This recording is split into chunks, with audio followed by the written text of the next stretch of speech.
Hyderabad core urban region cure పరిధిలో ఇందిరమ్మ ఇండ్ల దరఖాస్తుదారుల్లో అర్హుల జాబితాను ప్రభుత్వం విడుదల చేసింది.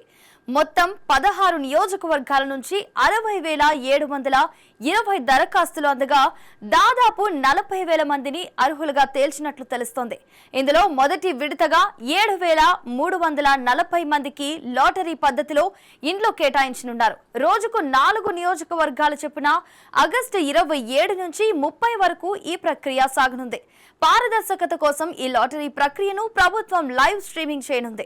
అయితే ప్రస్తుతం ప్రభుత్వం సిద్ధం చేసిన అర్హుల జాబితాలో మీ పేరుందో లేదో చెక్ చేసుకోవడంతో పాటు మీ పేరు మిస్ అయి ఉంటే అభ్యంతరాలను కూడా తెలియచేయవచ్చు. ఇందిరమ్మ ఇండ్లు అధికారిక వెబ్సైట్ హోమ్ పేజీలో శాంక్షన్ లిస్ట్ 2026 లేదా అప్లికేషన్ సెర్చ్ ఆప్షన్ పై క్లిక్ చేసి మీ పేరుందో లేదో చెక్ చేసుకోవచ్చు. మీ ఆధార్ నెంబర్, మొబైల్ నెంబర్ లేదా రేషన్ కార్డ్ నెంబర్ ఎంటర్ చేస్తే మీ అప్లికేషన్ స్టేటస్ కనిపిస్తుంది. ప్రస్తుతం ప్రభుత్వం ప్రకటించిన అర్హుల జాబితాలో మీ పేరు లేదా మీరు అర్హులే అయినా అనర్హులుగా ప్రకటించినట్లు అనిపిస్తే మీ అభ్యంతరాలను ప్రభుత్వం దృష్టికి తీసుకువెళ్లొచ్చు.